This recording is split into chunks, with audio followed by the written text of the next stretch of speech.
Welcome students, I hope you all are doing good and well. Today in this video we are going to study what is meant by cloud burst. Cloud burst का मतलब क्या होता है student के बादल जब फट जाता है ना तो उसको बोलते हैं क्लाउड बस्ट. तो ये भी एक डिज़ास्टर का टाइप है. Sometimes the water coming down from the rain cloud does not reach the land in form of rain.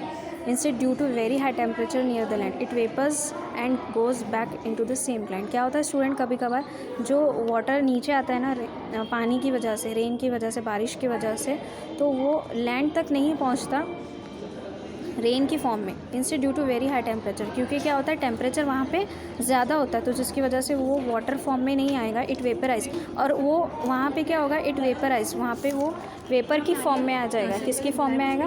Vapour की फॉर्म में आ जाएगा. And that goes back into the same cloud. और जब वेपर की form में वो आ जाएगा तो फिर वापस वो कहाँ पे चला जाएगा? क्लाउड पे चले जाएगा. कहाँ पे चले जाएगा? क्लाउड पे.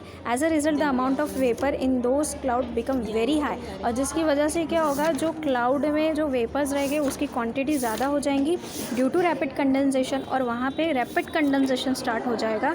It rain suddenly over specific and small region at rate of 100 millimetre per hour or more. This is known as cloudburst. और फिर वहाँ से क्या होगा कि जो रेन है वो एकदम स्पेसिफिक और एकदम it rain suddenly over a specific and small region. फिर वो रीजन कोई भी हो, छोटा भी रीजन हो, लेकिन वहाँ पे रेन जो है वो 100 मिलीमीटर पर आवर की रफ्तार से जो है वहाँ पे क्या हो जाएंगी, बारिश होना स्टार्ट हो जाएंगी. तो इसका मतलब होता है क्लाउड बस्ट, मतलब बादल का फटना. A cloudburst occurred at Ladakh on 6 August. 6 अगस्त 2010 में क्लाउड बस्ट हुआ था. कहाँ पे? लद्दाख में.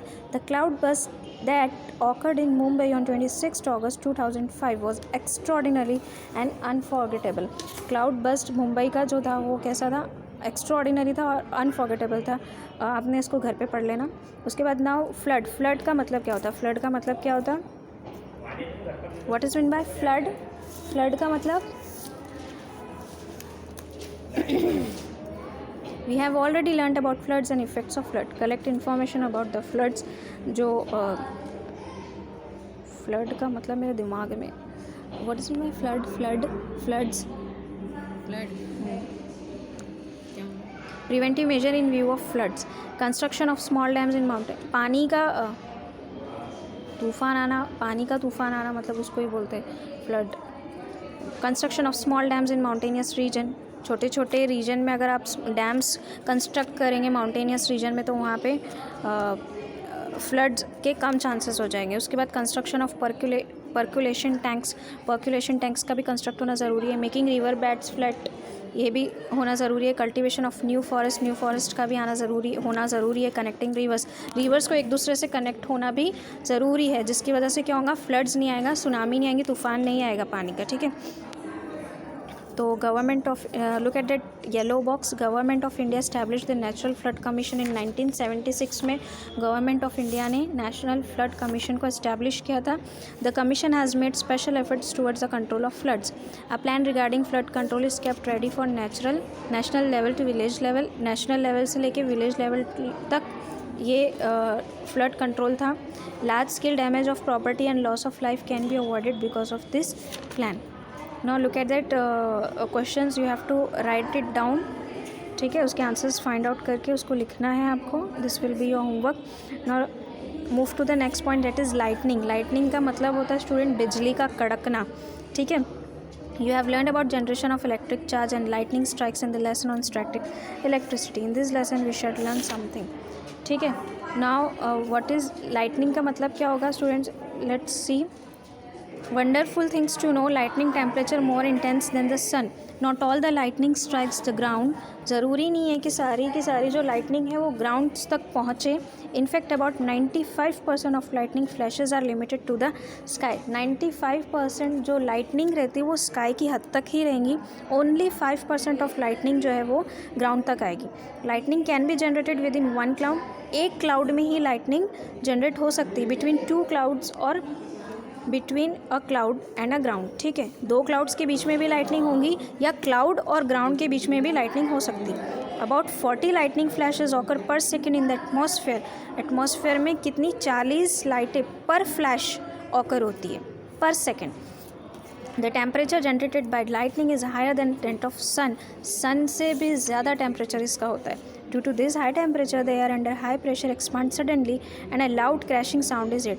जिसकी वजह से क्या होता है, due to this high temperature, इसका ज़्यादा टेम्परेचर होने की वजह से जो हवाएं रहती है ना, उसके अंदर क्या हो जाता है, हवाओं का जो प्रेशर है वो क्या होगा, एक्सपांड होगा, क्या होगा, फैलेगा, और ये फैलने की आवाज़ होती है. And a loud crashing sound is heard, जिसकी वजह से हमको इतनी बुरी आवाज़ आती है. बिजली की कड़कने की जो आवाज़ होती है वो किसकी वजह से होती है, ड्यू टू हाई टेम्परेचर. किसकी वजह से होती है, due to high temperature. Now do you know the world's mortality rate due to lightning is low. Mortality का मतलब क्या होता है, लाइटनिंग की वजह से, बिजली की कड़कने की वजह से जो मरते हैं लोग, उसको बोलते हैं mortality rate due to lightning. ये कम है. However survivors of lightning strike suffer long term effects. लेकिन अगर कोई बच गया तो उसको लाइटनिंग इफेक्ट्स जो है वो ज़्यादा दिन तक उसको क्या करना पड़ेगा, बर्दाश्त करना पड़ता है. Immediate treatment of lightning affect person can save their life. Immediate treatment होना भी ज़रूरी है. Now look at that, what precautions will you take during thunder storm. Thunder storm अगर होगा तो आपको कौन से प्रिकॉशंस लेने हैं.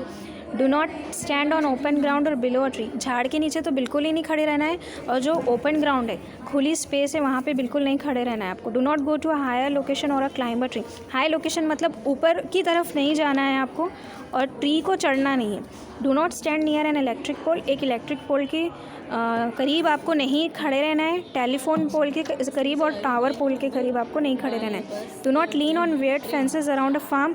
फार्म के करीब आपको सोना नहीं है. अ कंपाउंड और गार्डन और अ हाउस, सोना नहीं है आपको, ठीक है. If you are on two wheeler, अगर आप टू व्हीलर पे हो, एक बाइसिकल पे हो, एक ट्रैक्टर पे हो, बोट पे हो, गेट ऑफ इमीडिएटली. आपको उतर जाना है और आपको सेफ प्लेस पे जाना है, ठीक है. Do not gather all together in one place. एक जगह पे सभी को नहीं रहना है. Take care to keep a distance of 15 feet between any two person. दो पर्सन के बीच में 15 फीट का डिस्टेंस होना ज़रूरी है. Do not use plugged in electric appliances. Electric appliances बंद कर देना चाहिए. मोबाइल और टेलीफोन बिल्कुल इस्तेमाल नहीं करना चाहिए. Stand on dry would. Dry would लकड़ी के करीब ज़्यादा हो सके तो वहाँ खड़े रहना चाहिए. प्लास्टिक शीट, सैक और जूट क्लॉथ और ड्राई लीव्स के करीब आपको खड़े रहना है. Keeping your feet together, support yourself on soles of your feet, placing your hands on knees और क्राउच. स्विमर्स और fisherman should immediately come out of water. Water से निकल जाना है. A pucca house is the safest placed. ये safest place रहेगी. So in this way we have completed this topic. In the next video we will going to study what is mean by volcano. So thanks for watching and अल्लाह हाफिज़.